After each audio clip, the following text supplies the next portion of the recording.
अस्सलाम वालेकुम नाज़रीन, 91 न्यूज़ के साथ मैं आपका मेज़बान चौधरी मुबशर सन आपकी खिदमत में हाज़िर हूँ। इस वक्त मैं मौजूद हूँ तहसील दीपालपुर में।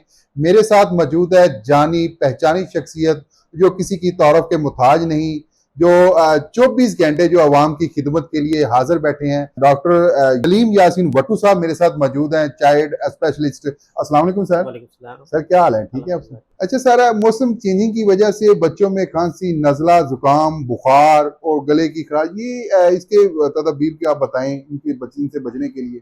पहले तो आपका बहुत शुक्रिया 91 न्यूज़ का कि आप आए और आप अवाम के लिए बहुत एक अच्छा काम कर रहे हैं, अवाम की जी आगाही के लिए। क्योंकि ये जो बीमारियाँ होती हैं चंद, ये वायरल इन्फेक्शन होते हैं, ये जैसे ही मौसम की तब्दीली आती है, तो सर्दी से गर्मी आ रही हो या गर्मी से सर्दी का मौसम आता है, तो इस दौरान ये वायरस जो होते हैं, इनकी रेप्लिकेशन ग्रोथ ज़्यादा हो जाती है। जी जी। तो क्योंकि ये वायरस बड़ी तेज़ी से स्प्रेड करता है, अगर एक बंदे को हो तो दूसरे बंदे को बड़ी आसानी से ट्रांसमिट होता है। तो क्योंकि हमारा कल्चर ऐसा है कि हम साथ-साथ रहते हैं, एक-दूसरे के करीब बैठते हैं, हमारा एक-दूसरे से बगलगीर होते हैं। तो इसलिए ये बड़ी, अगर घर में एक फ़र्द को हो तो ये पूरे घर में हो जाता होता है। वायरस है, क्योंकि हम क्लोज़ एनवायरनमेंट में रहते हैं, बंद कमरों में रहते हैं, तो उसकी वजह से भी ये ज़्यादा फैलता है।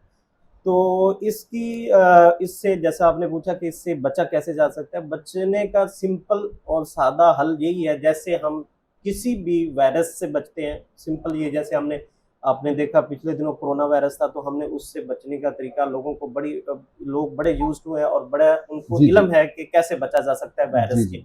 सबसे बेस्ट और अच्छा तरीका है कि जिस बच्चे को या जिस बड़े बुज़ुर्ग को किसी को भी खाँसी, नज़ला, ज़ुकाम या फ्लू हो, उसको खुद चाहिए कि कुछ दिन के लिए, जब तक, क्योंकि ये वायरस होता है, ये ज़्यादा से ज़्यादा 3 से 5 दिन, 7 दिन तक रहता है। तो उसको चाहिए कि उतनी देर के लिए अपने आप को दूसरे बंदे से, दूसरे फ़र्द से थोड़ी देर के अलहदा कर ले। अपना रूम शेयर जो कर रहा है वो अलहदा कर ले, अपने जो उसके रोज़मर्रा की चीज़ें होती हैं, अपने बिस्तर, अपने रुमाल, अपना टॉवल, ये वाली चीज़ें वो अपनी सेपरेट कर ले। तो एक तो सबसे बेस्ट तरीका ये है कि वो अलहदा हो जाए, आइसोलेट हो जाए, और दूसरी चीज़ जो है कि वो अपनी कोशिश ये करे कि जो दूसरे फ़र्द हैं घर में, उनको चाहिए कि वो अपने बार-बार अपने हैंड वॉश करें। क्योंकि हो सकता है वो कहीं पे बंदा रह के गया हो या कहीं पे वो बैठा रहा है, तो वायरस तो उस एनवायरनमेंट में है। जब उसने टच किया या उसके हाथों में आया, तो उसके बाद वो आगे चला जाएगा, उसके साँस के रास्ते से, या आँखों को इन्फेक्ट करेगा, या कोई और डायरिया, या बच्चों में ज़्यादा सीज़नल डायरिया होता है, वो ज़्यादा हो जाता होता है।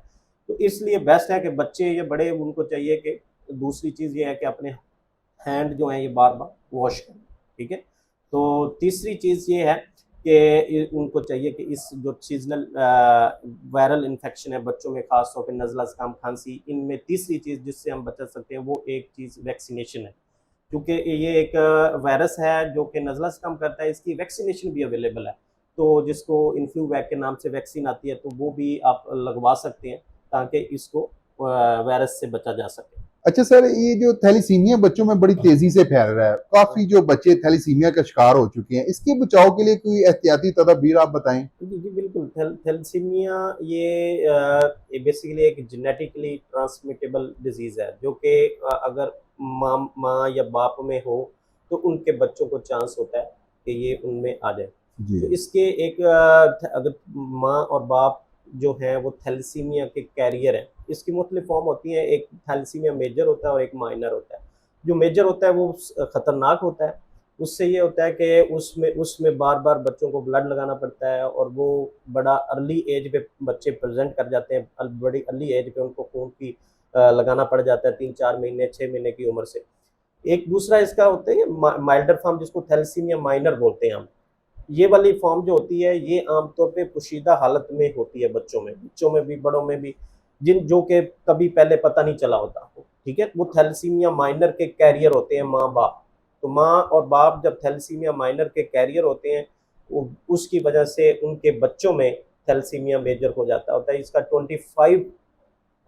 25% रिस्क होता है हर पैदा होने वाले बच्चे में कि उसको थैलेसीमिया मेजर हो जाए, अगर जी उनके माँ और बाप थैलेसीमिया माइनर के जी। मरीज हैं तो इसलिए इन इससे बचने का सिंपल और एक ही हल है कि शादी से पहले पेरेंट्स की, जो मियाँ बीवी की शादी होनी है, उनसे उनकी पहले सबसे पहले उनकी ये स्क्रीनिंग होनी चाहिए कि आया वो थैलेसीमिया के कैरियर हैं या नहीं है।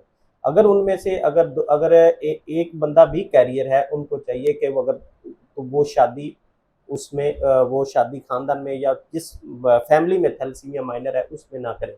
तो इसको बचने का एक और सादा और सिंपल साइंटिफिकली जो प्रूवन एक चीज़ है वो यही है कि वो शादी उनकी खानदान में नहीं होनी चाहिए। क्लोज रिलेशन वाले, जैसे अगर किसी फैमिली में थैलेसीमिया चल जी रहा जी। है तो उसमें भी कोशिश ये होनी चाहिए कि उसमें शादी नहीं होनी चाहिए। शादी फर्स्ट कज़न में प्रेफ़रेंस नहीं होनी चाहिए। यूजुअली आप कोशिश करेंगे दूर के रिश्तेदार या दूर के जो होते हैं नॉन रिलेटिव होते हैं उनमें आप उनकी शादी करवा सकते हैं। और ये यही एक सिंपल और बेस्ट तरीका है इनसे थैलेसीमिया से बचने का।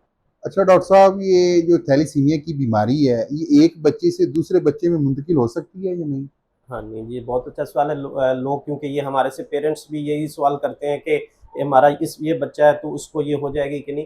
मैंने जैसा आपको पहले बताया कि ये जेनेटिकली ट्रांसमिट होती है। ये हमारी बीमारी जिन जो पेशेंट होते हैं उनके जीन्स जी के जी। अंदर शामिल है। जी तो जी। जीन्स तब आगे जाएगा, ट्रांसमिट होगा जब उस बच्चे की आगे जाके शादी होगी किसी फीमेल से और वो कैरियर है तो उनके बच्चों में जाएगी।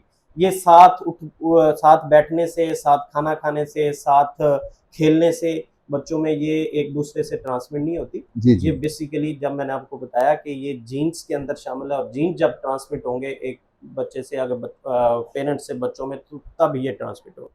अच्छा सर, आखिरी सवाल है, ये जो आइज़ का मसला आ रहा है, ये वायरस बड़ी तेज़ी से फैल रहा है, ये पंजाब पूरे पाकिस्तान में ये बड़ी बिल्कुल। तेज़ी से फैला है, बच्चों में, बूढ़ों में, नौजवानों में। इसके लिए कि बच्चों के लिए कोई एहतियाती तदाबीर आप आवाम को बताएँ हाँ ज़रा? जी, बिल्कुल। जैसा मैंने पहले आपको बताया, आपके पहले सवाल का जवाब दिया कि ये भी एक सिंपल वायरस है। जी जी। वायरस है। तो वायरस से बचने का सबसे बेस्ट और सादा हल यही है कि हम बार-बार हैंड वॉश करें।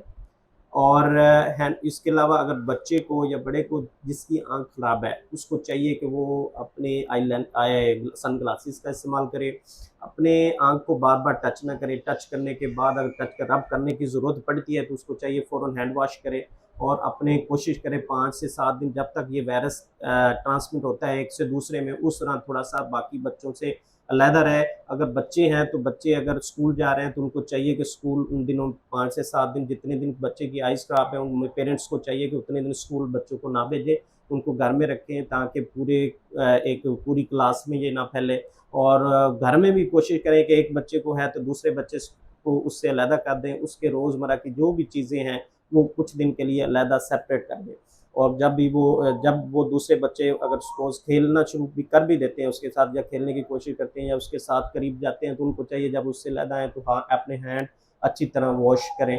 20 सेकंड के लिए एटलीस्ट साबुन के साथ हाथ धों ताकि ये वायरस उनके हाथ के साथ जो कॉन्टैक्ट में आया है, वो शेड हो जाए। अच्छा सर, वो मेरे एक दोस्त ने सवाल कहा था कि ये सवाल जो है लाज़मी करना, वो मुझे याद नहीं रहा, वो मैं आपसे सवाल करना चाहता हूँ। ये बच्चों में आयरन की कमी बहुत ज़्यादा आ जी, रही है जी, आजकल, आप देख रहे हैं कि बच्चे ज़्यादा आयरन की कमी के शिकार जी। होते हैं। तो आयरन की कमी को पूरा करने के लिए कौन-कौन सी ग़िज़ा जो बच्चों को ज़रूरी है? हाँ जी, बिल्कुल। ये मैं काफ़ी पेशेंट्स ये हमारे पास ऐसे आते हैं जिनकी बच्चों को आयरन की कमी होती है। अभी भी आज भी काफ़ी पेशेंट मैंने टीएचक्यू में भी, सरकारी अस्पताल में भी और यहाँ पे भी देखे।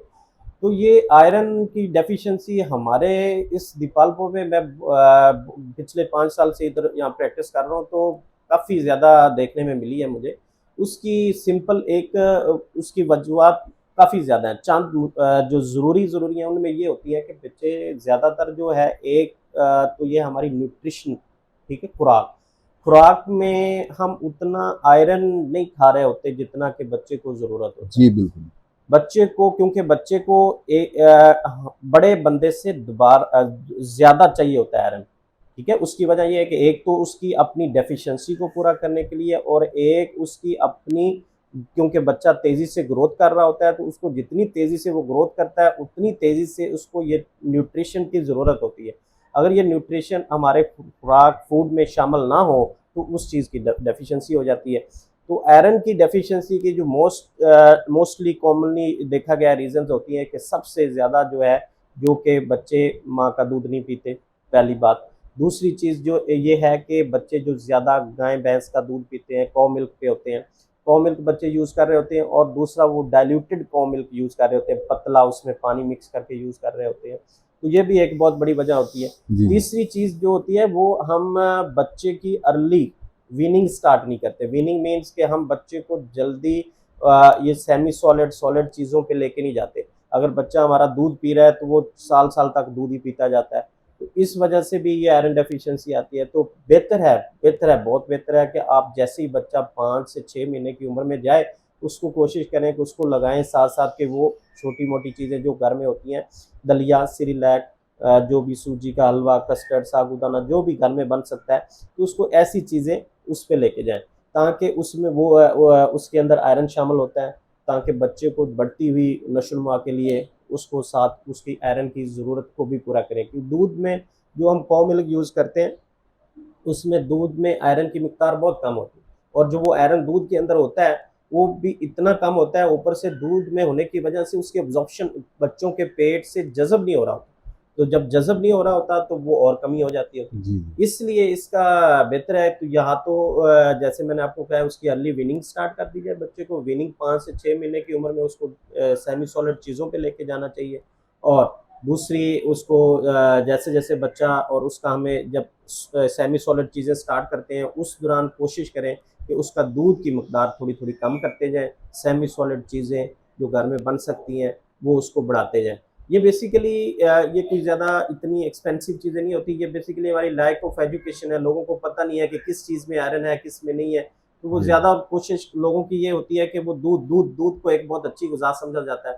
लोग ये पेरेंट्स ये समझते हैं कि जी ये तो बहुत अच्छा दूध पीता है, इसमें कैसे कमी होगी। तो बेसिकली दूध के अंदर जो आयरन है वो एक तो बहुत कम मिक़दार में और दूसरा उसकी हमारी आँत से उतना जज़ब नहीं होता जितनी हमें ज़रूरत है। जी तो बिल्कुल। ये एक बहुत बड़ी वजह है, जो आयरन की कमी देखी गई है। जी, बिल्कुल, ये थे हमारे साथ सलीम यासीन भट्टू साहब, चाइल्ड स्पेशलिस्ट, बहुत नाइस पर्सन, बहुत अच्छे इखलाक वाले। ये टीएचक्यू दीपालपुर में भी ड्यूटी सर अंजाम देते हैं, उसके बाद ये अपने क्लिनिक पे, प्राइवेट क्लिनिक पे बैठते हैं। एक माकूल फीस लेकर बच्चों की और बड़ों की खिदमत करते हैं। ये तहसील दीपालपुर में लोगों की खिदमत ही करते हैं मेरे ख्याल में, तो लोग इनको बहुत एप्रिशिएट करते हैं। तो इन्होंने जो बच्चों के लिए तदाबीर बताई हैं, इन पे अमल कीजिएगा और इस तदाबीर को अपनाइएगा। अपने बच्चों को वायरस से बचाएं, ये जो आइज वायरस फैली इससे भी बचाएं। तो 91 टीम को इजाजत दीजिएगा, अगले प्रोग्राम तक अल्लाह हाफिज।